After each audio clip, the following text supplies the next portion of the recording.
maintenant dans 1 Corinthiens chapitre 11. 1 Corinthiens chapitre 11. Et nous voyons donc la troisième partie du message concernant le repas du souvenir. 1 Corinthiens chapitre 11. Verset 23. L'apôtre Paul donc nous donne son enseignement et il dit « J'ai reçu du Seigneur ce que je vous ai enseigné. » C'est que, voilà l'enseignement, le Seigneur Jésus, dans la nuit où il fut livré, prit du pain et après avoir rendu grâce, le rompit et dit « Ceci est mon corps qui est rompu pour vous. Faites ceci en mémoire de moi. » De même, après avoir soupé, il prit la coupe et dit « Cette coupe, c'est la nouvelle alliance en mon sang, dans mon sang. Faites ceci en mémoire de moi toutes les fois que vous en boirez. Car toutes les fois que vous mangez ce pain et que vous buvez cette coupe, vous annoncez la mort du Seigneur jusqu'à ce qu'il revienne. C'est pourquoi celui qui mangera le pain ou boira la coupe du Seigneur indignement, notez ce mot indignement, sera coupable envers le corps et le sang du Seigneur. Que chacun donc s'éprouve soi-même et qu'ainsi il mange du pain et boive de la coupe. Car celui qui mange et boit sans discerner le corps du Seigneur, mange et boit un jugement contre lui-même. C'est pour cela, c'est la raison. À Corinthe, beaucoup de personnes se posaient la question, mais pourquoi il y a tellement de morts, d'infirmes parmi nous? Et là, c'était une raison. Ils prenaient la Sainte Seine, donc de façon frivole, désinvolte, et ainsi de suite, indignement. C'est pour cela qu'il y a parmi vous beaucoup d'infirmes et de malades, et qu'un grand nombre sont morts. Si nous nous jugions nous-mêmes, nous ne serions pas jugés. Mais quand nous sommes jugés, nous sommes châtiés par le Seigneur, afin que nous ne soyons pas condamnés avec le monde. Amen. Père, nous te bénissons pour ta parole et nous te remercions, Seigneur, pour la véracité des choses éternelles, des choses spirituelles. Merci pour l'enseignement que tu nous donnes, Seigneur, par rapport à la Sainte Seine. Nous avons besoin de comprendre, de réaliser, Seigneur, que ce mémorial, ce repas de souvenir est un sacrement, c'est sacré, quelque chose de merveilleux et de glorieux à ne jamais prendre à la légère. Nous prions, Seigneur Jésus, que nous puissions encore enfoncer le soc de nos cœurs dans ce terrain merveilleux et meuble qu'est ta parole, Seigneur. Que nous puissions, Seigneur, comprendre et que les fruits en sortent et qu'ils fleurissent, Seigneur Jésus, dans nos vies, dans nos cœurs. Nous te le demandons, Père, dans le nom puissant de Christ Jésus. Amen. Et tout le peuple dit Amen. Amen. Gloire à Dieu. On peut s'asseoir, frères et sœurs, chers amis. Alléluia. Gloire au Seigneur. J'ai terminé ce matin en vous disant qu'au travers des siècles, eh bien, prendre part à ce repas a été pour les chrétiens, évidemment, un moment tout à fait particulier. Et devant cette table, nous sommes tous égaux, que nous soyons riches, que nous soyons pauvres. C'est comme les gens qui arrivent devant la mort. Nous sommes tous égaux. Et devant le repas du Seigneur aussi, parce que là, nous remarquons que nous avons été sauvés par un seul sang, le même sang qui a coulé donc du haut du calvaire. Évidemment, donc, ce repas est apprécié, est aimé par particulièrement les chrétiens qui, au travers de la terre, sont oppressés, persécutés ou opprimés. Et évidemment, en se rencontrant autour de la table du Seigneur, il y a un sens de fraternité qui est très réel, un sens de camaraderie entre, je dirais, lui, le Seigneur, et nous, ici-bas, donc, sur la terre. Exactement comme quand on veut avoir un temps de communion particulier, on place une soirée à part avec des amis, et devant la table qui a été préparée, on échange nos cœurs, et nos cœurs débordent l'un dans l'autre, on discute, et ainsi de suite, et c'est un temps particulier. C'est la même chose quand nous venons donc à la table du Seigneur. Et nous voulons y participer fréquemment, régulièrement, chaque fois, évidemment, que la Sainte Seine a lieu. Nous ne devons pas, justement, oublier, jamais oublier le sacrifice de Jésus à la croix du Calvaire. Et c'est la raison pour laquelle le Seigneur a fait un mémorial pour toujours nous souvenir. Faites ceci en mémoire de moi, en vous souvenant de moi, en vous souvenant de mes souffrances, en vous souvenant comment j'ai été traité. N'oublions pas qu'il a été mis au rang des malfaiteurs, non pas au rang des bienfaiteurs. Il a été mis au rang des malfaiteurs, de ceux qui font le mal. Spécialement pour nous, il a accompli cela. Les malfaiteurs, ce n'était pas lui, le malfaiteur. C'était nous, les malfaiteurs, les malfaisants, les pécheurs. Il est venu sauver des pécheurs. Merci Seigneur. Amen. Évidemment, donc, dans le repas, nous démontrons publiquement dans ce repas l'identification aussi que nous avons les uns avec les autres. Voyez, ça nous rapproche. Nous formons, je dirais, une seule famille. Nous avons un même Père, avec un même Sauveur. Et nous démontrons publiquement, donc, je dirais, l'identification, donc, les uns avec les autres dans le corps de Jésus. Et nous nous identifions aussi par le fait même avec le Seigneur lui-même, dont le corps a été déchiré, brisé, dont le sang a été versé pour nous accorder la vie éternelle. Alléluia. Vie éternelle promise par le Père dès les temps les plus anciens, nous dit Tite au 1er chapitre. Merci Seigneur. Et aussi, ce repas est une inspiration. C'est une bénédiction. Voyez, il ne doit pas devenir une malédiction, mais il doit être toujours une bénédiction, une appréciation renouvelée envers le Seigneur, une sorte de nourriture spirituelle pour nous les croyants, fois après fois, en venant à sa table, je dirais d'une certaine manière, en étant affamés de lui. Amen. Nous venons à sa table affamés. Alléluia. Nous avons faim du Seigneur. Heureux ceux qui ont faim et soif du Seigneur Jésus, parce que nous serons rassasiés. Cette nourriture, c'est pour les cœurs affamés. Et c'est indispensable pour avoir une foi vigoureuse, une foi qui est capable de passer par-dessus les pièges, les souricières, je dirais, de l'ennemi, les tentations du diable, pour que nous puissions être triomphants tous les jours de notre vie. Mais ce même repas peut devenir une condamnation. C'est très dangereux, voyez, de venir à l'Église de Dieu et de prendre le repas du Seigneur de façon donc frivole. La Bible parle qu'on peut être châtié, qu'on peut recevoir un jugement de correction si un croyant, un chrétien, prend la Sainte Seine indignement. C'est le mot que le Saint-Esprit a mis dans la parole de Dieu. La prendre de façon indigne. Qu'est-ce que ça veut dire? Ça veut dire indignement prendre la Sainte Seine de façon indigne, ça veut dire dans une attitude, une manière qui pervertit le sacrifice de Jésus à la croix, ou qui nullifie, qui rend nul le sacrifice de Jésus à la croix, ou même qui va limiter l'œuvre de Jésus-Christ, mort pour nous à la croix, indignement. L'apôtre Paul va dire ici, donc, c'est pourquoi celui qui mangera le pain ou boira la coupe du Seigneur indignement sera coupable. Coupable, voyez. Donc, il n'y a plus de bénédiction vis-à-vis de ce domaine-là si on la prend indignement. Ça veut dire quoi? Ça veut dire sans y penser. Indignement, on prend la Sainte Seine, voyez. Et vous savez qu'aujourd'hui, parfois, dans certaines églises, on fait prendre la Sainte Seine à tout le monde, même aux bébés, aux enfants, n'importe. On prend ça comme si on prenait, un popsicle ou quoi que ce soit. C'est très dangereux, il faut faire attention. C'est la raison pour laquelle nous ne voulons pas, particulièrement que les enfants qui ne comprennent pas, eh bien, prennent la Sainte Seine. C'est réservé particulièrement à des gens qui sont chrétiens, qui sont passés par la croix, qui ont compris l'efficacité du sang de Jésus-Christ. Hein. Évidemment, les autres, les enfants, ne comprennent pas cela. Dieu ne leur en veut pas particulièrement. Mais c'est la raison pour laquelle ce repas doit rester, je dirais, pour des gens qui sont passés par, je dirais, la croix, qui sont passés par la repentance et par la purification du sang de Jésus-Christ. Malheur à ceux qui prennent le repas du Seigneur indignement, ça veut dire sans y penser, comme une simple forme, un simple rituel, voyez, ou alors avec quelque chose dans le cœur, par exemple un esprit qui ne pardonne pas. C'est dangereux de prendre la Sainte Seine avec quelque chose dans le cœur, je ne pardonne pas.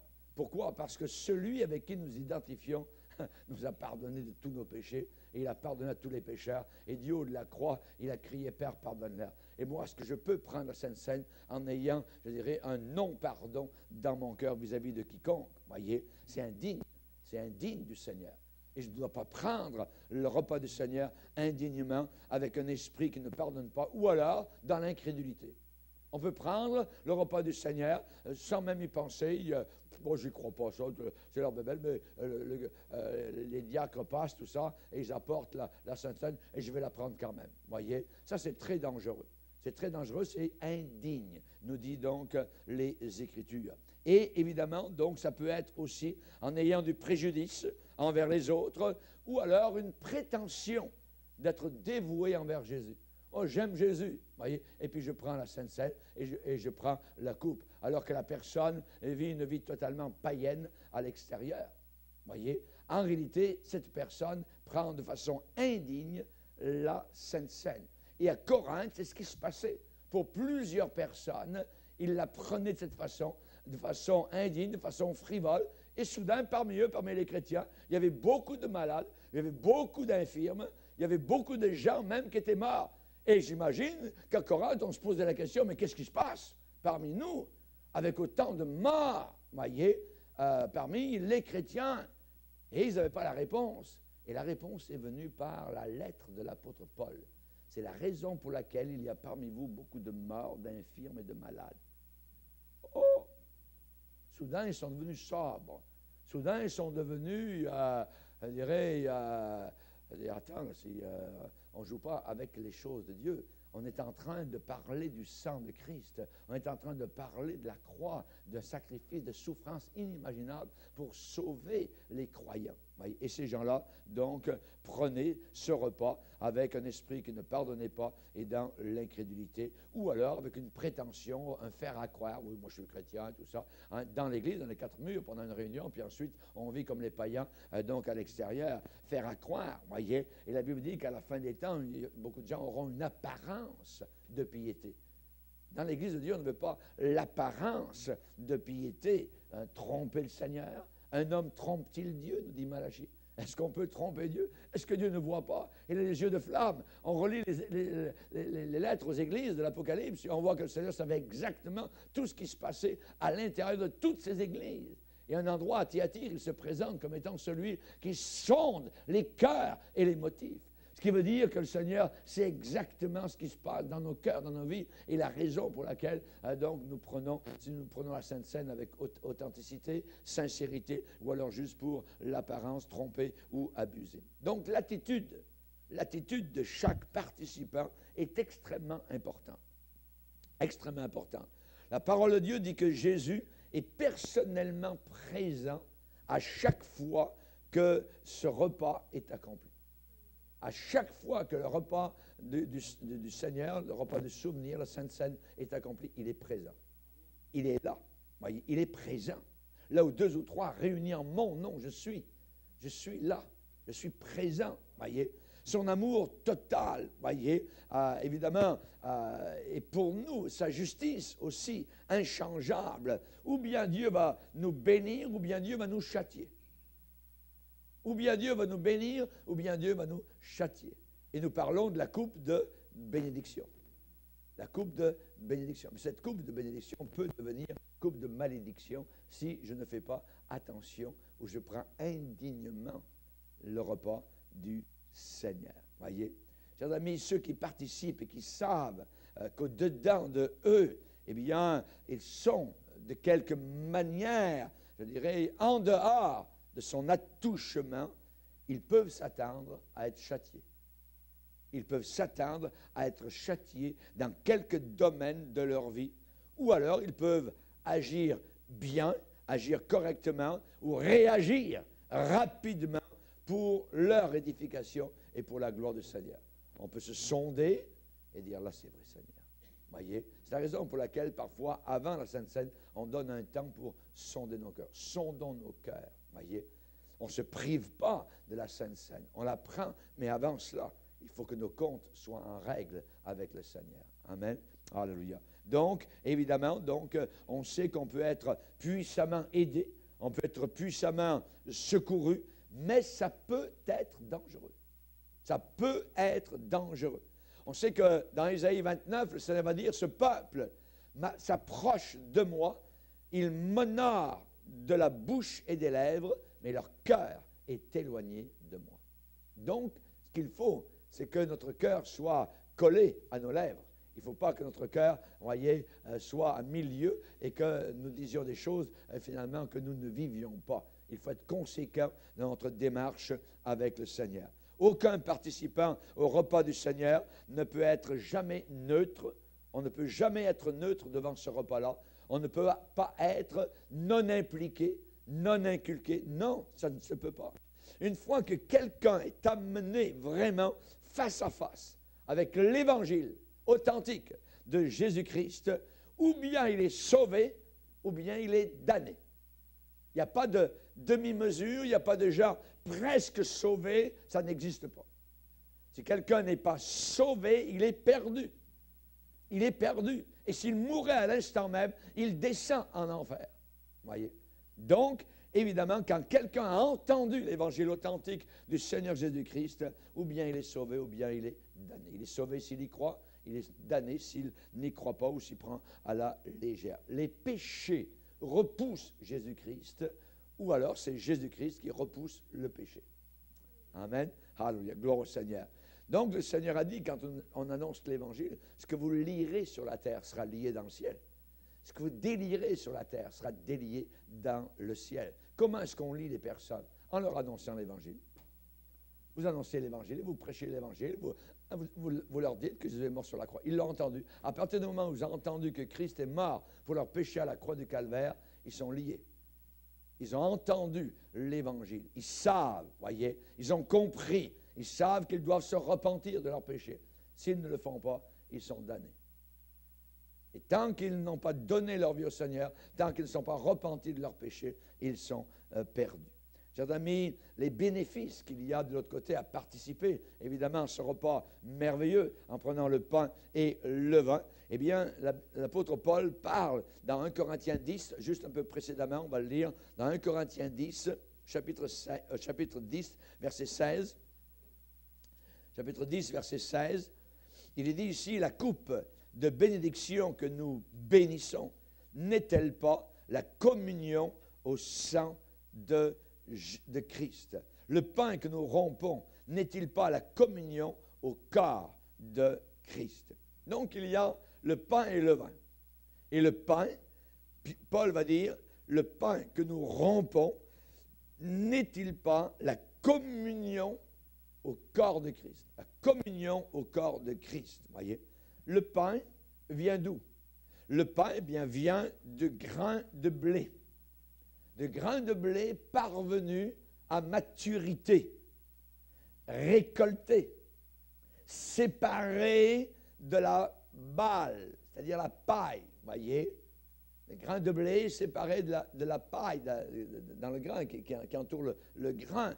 Ensuite, ces grains sont écrasés d'une façon ou d'une autre en poudre. Ensuite, mélangés à des ingrédients, voyez, désirables, voyez. Ensuite, c'est mis au four à haute température, c'est cuit, voyez. Et tout le processus est contrôlé par la chaleur. Lorsqu'il y a, je dirais, la faim, que le pain est prêt, eh bien, il y a cohésion. Il y a cohésion. Les grains de blé, vous ne les voyez plus. Voyez? Tout est un pain. Voyez? À l'intérieur, il peut y avoir des milliers de grains de blé qui ont été écrasés, mais il n'y a qu'un seul pain. Et c'est très bon, c'est comestible, c'est bon à manger. Vous avez un pain. Amen? Et il y a beaucoup de grains, beaucoup de grains qui perdent leur identité dans le processus. Quand vous mangez le pain, vous ne voyez plus les grains. Voyez? Je répète, il Il y a beaucoup de grains dans un pain qui ont perdu leur identité dans le processus. Et nous, les croyants, les chrétiens, nous perdons notre identité indépendante en Christ. Nous perdons notre identité. Nous devenons tous des esclaves de Jésus-Christ. Amen. Nous devenons un seul pain, un seul corps avec lui. Et dans 1 Corinthiens 10, il est dit, puisqu'il y a un seul pain, et que nous sommes plusieurs, nous formons un seul corps. 1 Corinthiens 10, verset 17. Je répète, puisqu'il y a un seul pain, nous qui sommes plusieurs, nous formons un seul corps. Plusieurs grains. Je suis un grain, mon frère est un grain, ma soeur est un grain. Mais dans le processus, voyez, on est écrasé, etc. Voyez, il y a la circonstance de la vie, la meule nous écrase. Ensuite, on est mélangé avec d'autres, tout ça. Ensuite, on est passé au four, tout ça brûle, mais il en sort un pain. Nous formons un seul pain. Amen. Alléluia, gloire au Seigneur. Et au lieu d'être divisés en 10 000 morceaux, voyez, nous devenons un en lui. Un en lui. Et dans 1 Corinthiens, au verset 16, il est dit, le pain que nous rompons n'est-il pas la communion au corps de Christ? Le pain que nous rompons n'est-il pas la communion? La communion, en grec c'est koinonia, la communion, voyez. C'est quoi la communion, voyez? C'est un acte d'utiliser une chose en commun. En commun, nous utilisons une certaine chose. C'est un acte de participation, c'est un acte de partager, la communion. La Bible dit que les premiers chrétiens, ils persévéraient dans la communion, dans la koinonia fraternelle. Ils persévéraient, ils restaient dans le pain. Imaginez un grain de blé qui dit « Oh non, moi je ne fais plus partie du pain. » Voyez, ça n'a pas de sens. Voyez, un autre grain, toc, toc, voyez, non, ça ne marche pas. On est un seul corps en Jésus-Christ. Amen. On est cuit, on est écrasé, on est poudre, on est cendre. Amen. Merci Seigneur, que Dieu soit béni. Amen. Gloire au Seigneur. L'apôtre Paul disait qu'il voulait connaître Christ et la communion de ses souffrances. La communion de ses souffrances. Nous voulons connaître la bénédiction, voyez, de Christ. Nous ne voulons pas connaître les souffrances de Christ. Et Paul cherchait, parce que là, dans la communion aux souffrances de Christ, vous découvrez le Sauveur d'une façon tout à fait particulière. Particulière. Amen. Oh, qu'il est bon, qu'il est agréable, qu'il est doux pour des frères de demeurer ensemble dans le pain. Nous formons un seul pain. Amen. De demeurer ensemble. C'est doux, c'est agréable. Gloire au Seigneur. Ensuite, il y a la coupe. La coupe, voyez, la coupe, elle est faite, particulièrement à l'intérieur de la coupe, il y a du vin. Et particulièrement, ça vient de raisin. Ça vient de raisin. Et pour qu'il y ait récolte, il faut que les raisins soient mûrs, mûris. Voyez. Ensuite, récoltés. Ensuite, écrasés. Là aussi, le processus d'écrasement. Et ensuite, sort de la presse un jus qui est riche et qui doit être extrait. Qu'est-ce qu'on enlève? On enlève toutes les mauvaises choses. On enlève les petits morceaux de bois, les feuilles, on enlève la pulpe, hein, la peau autour du raisin, cela doit s'en aller avec les autres déchets qui doivent être extraits par un lent processus jusqu'à ce que le jus pur, non dilué, puisse couler et être prêt ensuite à utiliser. Et l'apôtre Paul va dire, la coupe de bénédiction que nous bénissons n'est-elle pas la communion au sang de Christ? La communion au sang de Christ. Alléluia. Merci Seigneur. Uniquement dans les veines du Fils de Dieu a coulé du sang pur. Nous, dans nos veines, coule un sang impur, un sang teinté de péché. Mais dans les veines du Fils de Dieu, son sang était pur. Son sang était sans aucun, n'était pas porteur de péché ou de maladie ou quoi que ce soit. Et c'est le seul sang qui pouvait nous sauver. Et l'apôtre Pierre parle de ce sang de Jésus en ajoutant l'adjectif précieux. Précieux. Ça veut dire qu'il y a du prix, qui vaut cher, très cher. Nous chantons parfois une seule goutte de ce sang pouvait me pardonner, me purifier. Tellement puissant, tellement fort, le sang de Jésus-Christ. Amen. Et la coupe, quand nous avons entre les mains la Sainte Seine, la coupe, c'est la coupe de bénédiction que nous bénissons. N'est-elle pas la communion au sang de Jésus-Christ? On est en communion avec le sang qui nous a purifiés de tous nos péchés. Merci Seigneur. Amen. C'est la raison pour laquelle on ne peut pas prendre ça juste comme ça, avoir le petit verre, comme on prendrait un verre d'eau. Non, non, oula, attends, faire très attention, très attention. Dans la loi du temps de Moïse, Dieu a dit à Israël, la vie de toute chair est dans le sang. Vous enlevez le sang de quelqu'un, il n'y a plus rien, c'est la mort. La vie, elle est dans le sang. C'est ce que la loi déclare, voyez. Je vous l'ai donné sur l'autel afin qu'il serve d'expiation, car c'est le sang qui fait l'expiation pour l'âme. C'est le sang qui fait l'expiation. Et c'est le sang de Jésus qui nous purifie de tout péché. Lévitique 17, verset 11. La Croix-Rouge dit, le sang c'est la vie. Ils ont bien raison. Ils ont raison. Le sang c'est la vie. Voyez. Et nous mangeons et nous buvons de Jésus-Christ, de sa vie, je dirais, par la foi à sa table. David a déjà dit, tu dresses, Seigneur, devant moi une table en face de mes ennemis. Cette table, la communion, où nous avons d'un côté le vin et de l'autre côté le pain qui représente le sang et le corps de Jésus-Christ, nous présentons cela à la face des démons, à la face du diable, à la face des incrédules. C'est un repas puissant. Tu dresses devant mes ennemis une table. Amen. Et nous, chrétiens, nous avons la table de la communion au corps de Christ et au sang de Jésus-Christ. Merci Seigneur. Jésus est le personnage central de ce repas, de ce sacrement. C'est lui qui est honoré. On parle de lui, on pense à lui, on pense à son sacrifice, on réfléchit, on pleure, on est heureux, on se repent de nos péchés, on met les choses en règle devant le Seigneur lors de ce repas. C'est un point de check-up. Je ne peux pas jouer avec le repas du Seigneur. Amen.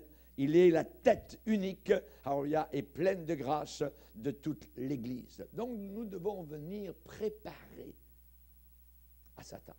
Nous devons venir préparer à recevoir de lui les éléments qui nous crient, qui nous a tout donné de lui-même. Il nous a tout donné de lui-même par la mort la plus choquante, avec le plus de torture jamais conçue, donc par l'homme dans la pensée humaine, est réservée pour des criminels, pour des voleurs, pour des tueurs. Il a été mis au rang des malfaiteurs. Et nous devons nous souvenir de cela. Justement, il a fait ça pour moi. Il a fait ça pour toi.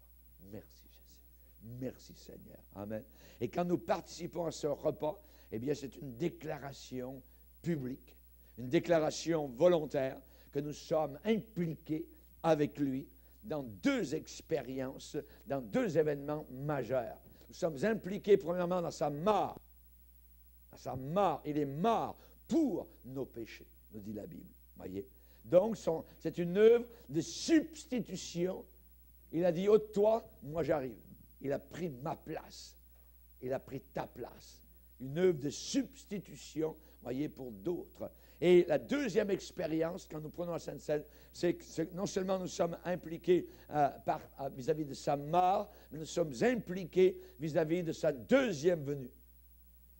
Faites ceci jusqu'à ce que je revienne. Donc, il revient. On pense à son retour, plein de triomphe, où il sera roi, rempli de splendeur, majestueux. Il régnera sans que personne n'ose le défier. Alléluia. Merci Seigneur. Il sera le tronc et nous serons les branches pleines de fruits pour sa gloire. Il sera le berger véritable et nous serons les brebis, nous accourons vers lui. Il sera le mari glorieux et nous serons l'épouse de Christ, la reine du ciel. Amen. Il sera la tête, amen, le Seigneur véritable de l'Église. Et aujourd'hui, eh bien, nous nous tenons au milieu entre les deux événements, c'est-à-dire la mort de Jésus qui a eu lieu il y a 2000 ans et bien plus proche maintenant de son retour qui va avoir lieu. Amen. Nous nous tenons entre ces deux grands événements. Merci Seigneur. Quand on regarde en arrière, eh bien, on a une immense reconnaissance. Merci Seigneur, tu es mort pour moi à la croix du Calvaire. Et quand on regarde en avant, on a une joie immense d'anticipation. Il revient nous chercher. Amen. Il revient nous chercher. Comment y participer à ce repas? Comment y participer en étant certain des bénéfices que ce repas veut nous donner? Eh bien, on a lu tout à l'heure, et on va le relire dans 1 Corinthiens chapitre 11, verset 27, « C'est pourquoi celui qui mangera le pain ou boira la coupe du Seigneur indignement sera coupable envers le corps et le sang du Seigneur. Que chacun donc s'éprouve soi-même et qu'ainsi il mange du pain et boive de la coupe. Car celui qui mange et boit sans discerner le corps du Seigneur mange et boit un jugement contre lui-même. » On ne vient pas donc à sa table d'une façon insouciante, nonchalante, façon irréfléchie ou à la légère. Voyez, quand on se regarde, particulièrement dans le miroir, voyez, on regarde à soi-même. Est-ce que je suis bien? Est-ce que je suis bien rasé? Est-ce que je suis bien pomponné? Ainsi de suite. Vous voyez, donc, vous vous regardez dans le miroir, c'est très important. Mais il y a quelque chose de plus important, évidemment, que de se regarder dans le miroir le matin, c'est de voir si nous sommes correct, voyez, correct, pas uniquement nos habits, la chevelure ou le visage, voyez, quand on commence la journée, mais évidemment, donc, la parole de Dieu nous dit de se préparer mentalement, spirituellement, dans nos pensées. Aujourd'hui, la Sainte Seine va avoir lieu et je veux me préparer. Seigneur, je prends un moment pour sonder mon cœur, pour m'examiner devant le miroir de ta parole. Y a-t-il quelque chose qui t'aurait offensé? Aurais-je agi de mauvaise manière? Aurais-je dit quelque chose? Ai-je de la rancune contre quelqu'un? Je sonde mon cœur devant le Seigneur avant de prendre le repas du Seigneur. Amen. Je me prépare dans mon habillement. Voyez, je ne viens pas à la table du Seigneur comme je m'en vais à la plage. Voyez, non, non, non, non. Hein, je suis vraiment habillé correctement, quelque chose de précieux. Je veux plaire au Seigneur. Il y a des attitudes qui doivent être correctes. Il doit y avoir une attitude de foi aussi. Hein, je ne veux pas être incrédule, d'obéir, l'obéissance, voyez, hein, évidemment. Donc on s'examine, pas pour s'éloigner de la table et dire, oh ben non, tu vois, je ne suis pas bon pour la table du Seigneur. Non, c'est pas dans ce sens-là. Je m'examine au contraire pour me sonder et mettre mes choses en règle avec Dieu, mettre mes affaires en règle avec le Seigneur. Et ensuite, je vais donc pouvoir prendre le repas du Seigneur. Donc, c'est la raison pour laquelle je dois me préparer. Je peux me préparer le vendredi à la réunion de prière. Je peux me préparer durant la journée du samedi. Je peux me préparer aussi le dimanche matin dans un temps de prière personnelle. Je me prépare à prendre le repas du Seigneur de façon digne. Je ne veux pas être jugé ou châtié par le Seigneur. Amen. Donc, on s'examine, non pas pour s'éloigner de la table du Seigneur ou refuser de prendre le pain et le vin parce que le diacre est en train de passer pour me présenter le pain et le vin. Non, non, non, non. Voyez, auparavant, il y a une préparation. Je participe. Il faut que ce soit une bénédiction. Avant cela, j'ai parlé au Seigneur sur cette chose-là qui me chicotait et j'ai mis ça en règle avec le Seigneur. Et la Bible dit, et qu'ainsi il mange du pain et boive de la coupe. Et qu'ainsi il mange. Examinons-nous nous-mêmes. Et ensuite, ainsi, après s'être examiné, que nous puissions manger et boire de la coupe. Pourquoi? Parce que, voilà le problème, celui qui mange, voyez, et qui boit sans discerner le corps, voyez, et la représentation du sang de Jésus-Christ, mange et boit un jugement contre lui-même. Voyez, donc faire très attention à cela. Et Paul a insisté donc sur l'emphase de la préparation. Sinon, ça peut être une perte, ça peut être non pas un ajout à ma vie spirituelle, ça peut être une condamnation ou même un jugement. Donc, c'est une table puissante. C'est la table du roi. C'est la table du roi, du El Shaddai. Voyez, faites ceci en mémoire de moi. En mémoire de moi. Donc, une table puissante parce que c'est le symbole de notre relation sacrée avec Jésus-Christ, ressuscité et vivant. Donc, il observe, le Seigneur observe, il est présent, il observe chaque participant. Il observe chaque participant, voyez, celui qui a les yeux de flamme et de feu, voit, évidemment, connaît tout ce qui se passe dans nos cœurs. Donc, ça demande un examen personnel. Il faut garder nos cœurs ouverts à lui. Sonde-moi, ô Dieu. Regarde si je suis sur une mauvaise voie et conduis-moi sur la voie de l'éternité. Amen. On doit prier ainsi le Seigneur. On vérifie, c'est un check-up avant de participer. Il faut vérifier notre attitude, hein, et ça va nous stimuler à garder justement nos comptes à rendre avec le Seigneur. Et ça empêche évidemment de construire l'incrédulité, l'orgueil ou même la malhonnêteté. C'est dangereux. Le commérage, la jalousie, mal parler, refuser de pardonner. Voyez, tout cela doit être détecté rapidement et confessé. Et s'il y a un point sur lequel vous doutez, qui est ombrageux, alors il faut qu'il y ait confession. Il faut qu'il y ait absolument repentance et parfois même restitution s'il y a eu un vol, par exemple. Donc, non seulement on va éviter le jugement de Dieu, hein, mais l'expérience de participer à la table du Seigneur sera quelque chose de merveilleux, quelque chose donc d'édifiant.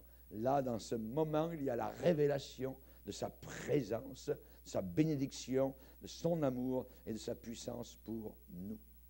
Il y avait un pasteur en France, particulièrement, qui était très malade et était sur le point de mourir.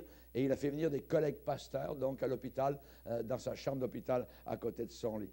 Et il a avoué savoir pourquoi il était en train de mourir. Et il a avoué, il a confessé à ses collègues pasteurs en disant, « Je suis pasteur d'église depuis plusieurs années et je trompe mon épouse avec une sœur de l'église depuis plusieurs années et je prends la Sainte Seine régulièrement et je sais que c'est Dieu qui est en train de me juger maintenant. » Ça a été terrible. Oui. Pourquoi? Parce que la Bible dit. Ouais. C'est pour cela qu'il y a parmi vous beaucoup d'infirmes, de malades et qu'un grand nombre sont morts. Voyez, quand ce pasteur prenait et servait même aux membres de l'Église la Sainte Seine, alors que lui-même, depuis des années, avait sa concubine. Voyez, c'est abominable. Mais Dieu l'a jugé. Dieu l'a jugé. Voyez. Donc, nous devons voir, évidemment, le sérieux du repas du Seigneur. Jésus aime, évidemment, à continuer à répandre son Saint-Esprit sur ceux qui l'adorent en esprit et en vérité. Et son plan pour notre vie s'accomplit uniquement, je dis bien uniquement, le plan de Dieu s'accomplit uniquement quand nous continuons à marcher avec lui. Je répète, son plan ne fonctionne dans nos vies que lorsque nous continuons à marcher avec lui. C'est la raison pour laquelle je dis celui qui persévérera jusqu'à la fin. Raison pour laquelle il est écrit dans l'Hébreu, pourvu que nous retenions jusqu'à la fin l'espérance que nous avions au commencement. Amen. Alléluia. Gloire au Seigneur. Donc, le Seigneur va dire, celui qui mange et boit sans discerner le corps du Seigneur, hein, eh bien, mange et boit un jugement contre lui-même. Le corps du Seigneur, c'est quoi? Le corps du Seigneur, c'est son corps, voyez, littéral, son corps physique, qui est représenté physiquement par le pain. Hein. Ceci est mon corps qui est rompu pour vous. Ceci représente mon corps. Mais aussi, le corps, c'est aussi le corps caché et mystérieux qu'est l'Église. L'Église, vous et moi, nous sommes le corps de Jésus-Christ. Nous formons le corps de Jésus-Christ. Dans Éphésiens 1er chapitre, il est dit que Jésus est le chef suprême de l'Église qui est son corps. Qui est son corps. Donc, je dois reconnaître, quand je prends certaines, le corps aussi de Christ, mes frères et sœurs. Mes frères et mes sœurs, voyez, qui sont là. Et si je ne reconnais pas le corps de Christ, je suis en danger. C'est la raison pour laquelle il faut évidemment mettre toujours nos comptes en règle dans l'Église de Dieu, dans la famille du Seigneur. Amen. Alléluia. Puisqu'il y a un seul pain, nous qui sommes plusieurs, nous formons un seul corps parce que nous participons tous à un même pain. Et si nous acceptons sa formule pour être un disciple, nous passons au travers donc des meules qui broient les grains en fine poudre blanche appelée farine. Amen. Appelée farine. Nous devons être de la farine dans l'Église du Seigneur. Amen. Donc nous sommes pétris par les mains du Seigneur. Alléluia. Nous sommes travaillés par les circonstances de la vie. Nous sommes malaxés. Nous sommes mélangés à d'autres ingrédients, à d'autres grains. Nous sommes placés au feu, voyez, jusqu'à ce que nous fusionnons, jusqu'à ce que nous formions un amalgame. Hein? Nous sommes transformés l'un avec l'autre. On appelle ça devenir membre. Être membre du corps de Jésus-Christ. Alléluia. Merci Seigneur. Vous avez déjà vu un bras se balader tout seul? Voyez? Vous avez déjà vu une jambe se balader toute seule? Ou un œil? Tout. Voyez?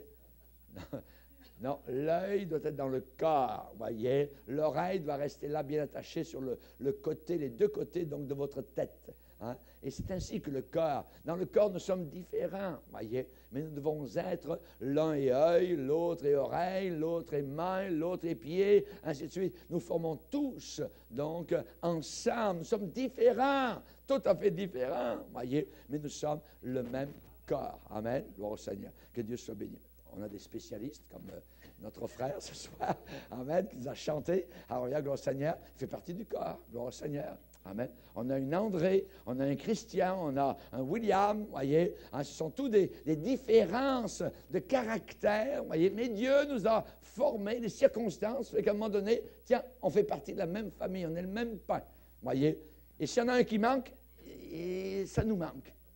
C'est drôle, ça nous manque. Pourquoi ce frère n'est pas là? Pourquoi elle n'est pas venue? Est-ce qu'elle est malade? Est-ce qu'il y a quelque chose dans sa vie? Voyez? Parce qu'on est en train de devenir au travers des circonstances, au travers du temps, au travers des années, on forme un même pain et on a besoin des uns des autres. Ce n'est pas nous qui formons le corps, c'est Dieu qui dit, c'est lui qui sauve, premièrement. Voyez? Comme on dit souvent dans le monde, on ne choisit pas notre famille. Voyez? Hein? Et dans l'Église de Dieu, on ne choisit pas non plus donc nos frères et sœurs. Hein? C'est Dieu qui fait naître. Voyez? Et il amène des frères et des sœurs ensemble et au travers des meules de la vie, des circonstances, on est moulu, voyez, et on devient, alors il y a farine, ensuite on passe au feu d'épreuves inimaginables, voyez, et finalement tout qu'on ressort quand même, alors il y a, et on devient évidemment donc comestible. Amen. Alors il y a, es-tu comestible, mon frère, ma sœur? Et quand je viens à la table du Seigneur, eh bien, je dois reconnaître le corps de Christ. Je dois reconnaître ce corps, voyez, qui n'est pas le mien, mais je suis simplement un membre de ce corps de Jésus-Christ. Merci Seigneur. Amen. Alors, il permet qu'on soit pétri, travaillé, malaxé, voyez. Et on sait que aussi à l'institution de la Pâque, particulièrement dans l'Ancien Testament, eh bien, les Juifs devaient se servir uniquement de pain sans levain. Sans levain. Le levain est un symbole de péché. Et nous devons être sans levain. Amen. Et quand il n'y a pas de levain, la pâte ne lève pas. Voyez. Mais s'il y a du levain, c'est mauvais. Voyez. L'orgueil peut faire lever l'impureté, ainsi de suite. Voyez. Et ce n'est pas bon. Il faut que ce corps, évidemment, donc, soit sans levain. Tout levain devait être, pas le vin V-I-N, mais le vin, L-E-V-A-I-N, hein, donc ne faisons pas de lapsus en français, hein, donc particulièrement le pain doit être sans levain et tout le levain devait être jeté donc en dehors des maisons juives. On voit cela dans Exode 12. Et le sens spirituel, on va le lire maintenant dans 1 Corinthiens 5. 1 Corinthiens 5, vous allez voir que le mot levain revient dans ce petit passage de 3 versets. Il revient 6 fois. Verset 6. 1 Corinthiens 5, verset 6, c'est bien à tort que vous vous glorifiez. Ne savez-vous pas qu'un peu de levain fait lever toute la pâte? Faites disparaître le vieux levain, afin que vous soyez une pâte nouvelle, puisque vous êtes sans levain, car Christ, notre Pâque, a été immolé. Célébrons donc la fête, non avec du vieux levain, non avec un levain de malice et de méchanceté, mais avec les pains sans levain de la pureté et de la vérité. Amen. Hallelujah. Les pains sans levain de la pureté et de la vérité. Merci Seigneur. Amen. Sincérité, pureté, vérité. Nous sommes un seul corps, nous avons un seul objectif, un seul espoir. Nous sommes triomphants dans sa victoire, fortifiés par lui et en lui. Donc nous devons examiner toutes nos relations. Est-ce que je viens à sa table en obéissance totale à la lumière qu'il m'a accordée? Est-ce que mes mains qui sont tendues pour prendre le pain et le vin, est-ce que ces mains honorent Jésus-Christ? Est-ce qu'elles honorent Jésus-Christ? Est-ce que son sang purifie mon cœur tout entier? Est-ce que son sang purifie mon cœur tout entier? Est-ce que je suis libre, libéré de tout embarras, voyez, de toute charge qui pourrait être levée contre moi? Est-ce que je suis libre par rapport à mes frères pour qu'il n'y ait aucune ombre qui soit jetée sur tous ceux qui participent à cette table-là? C'est les questions, l'examen que je dois donc me poser. Est-ce que je déshonore le Seigneur dans mes relations avec les autres? Est-ce que je le déshonore ou je l'honore? Donc, on regarde souvent dans le miroir pour être certain que tout est bien devant les autres. Donc, on a même dans notre vie des check-ups médicaux réguliers pour voir si notre santé est bonne. Et le Seigneur a prévu dans l'Église le repas du Seigneur Sainte-Seine pour être un check-up de notre santé spirituelle. Amen. Bon, c'est merveilleux. Dieu est intelligent, voyez. Et la Bible dit que son intelligence n'a pas de limite. Alors, tout est prévu. Tout est bien pensé. Donc, il est important de discerner le corps du Seigneur. Sans cela, eh bien, c'est pour cela, la Bible dit que beaucoup donc, sont infirmes, malades ou même sont morts. Donc, maintenant, n'allez pas dire que tous les morts chrétiens qu'on a eus, c'est parce qu'ils prenaient mal à Sainte-Seine, vous voyez, ou que si notre sœur qui est dans une chaise roulante, c'est parce qu'elle prend mal à Sainte-Seine. Non, non, non, vous voyez. Mais à Corinthe, c'était quasiment étonnant. Il y avait beaucoup de gens qui mouraient, vous voyez. Je dirais, au travers de mon ministère, j'ai remarqué que j'ai fait assez peu d'enterrements. Je bénis le Seigneur, vous voyez. Il n'y a pas eu trop d'enterrements. Et je dis toujours, quand j'arrive dans une église nouvelle, voilà, je suis votre nouveau pasteur, si vous mourrez, essayez de mourir le mardi, mais pas le lundi. Le lundi, je me repose. Mais parfois, il y a des morts, vous voyez, qui meurent, évidemment, jugés par le Seigneur. Parce qu'au travers des années, ils ont joué, ils savent qu'il y a des choses et ils continuent à prendre le repas du Seigneur d'une façon donc indigne. Amen. Donc, évidemment, on a besoin donc de recevoir cette force que Dieu a prévue pour nous. Et donc, je dirais que la grâce de Dieu, finalement, c'est ça qui nous soutient, c'est ça qui nous garde. Sans la grâce de Dieu, où serions-nous? Et nous savons que l'apôtre Pierre, dans sa première épître, a dit que la grâce et la paix vous soient multipliées. Amen. Pas additionnées, multipliées. Gloire au Seigneur. Vous connaissez les multiplications il y a 2000 ans aussi, hein? Vous voyez? Amen. Donc, évidemment, donc, je dirais qu'on part généralement de sa table. Quand on a pris le repas du Seigneur, on est prêt à faire face au prochain chapitre de notre vie. Quoi qu'il arrive, on est conscient que sa grâce abondante sera sur nous à chaque pas. Amen. Que la grâce du Seigneur Jésus soit avec vous. C'est le dernier verset de la Bible au chapitre 22 de l'Apocalypse. Que la grâce du Seigneur soit avec vous. Certains ont, je dirais, mélangé la grâce de Dieu avec le péché en disant, oh bien, là où le péché abondait, la grâce a surabondé. Ils y vont, je dirais, en veux-tu, en voilà dans le péché. C'est très grave, c'est mépriser Dieu. Voyez. Pourquoi? Parce que la grâce de Dieu est une professeure. C'est une professeure. Voyez, elle nous enseigne. Et on va voir ce qu'elle enseigne en terminant. Dans l'épître de Tite,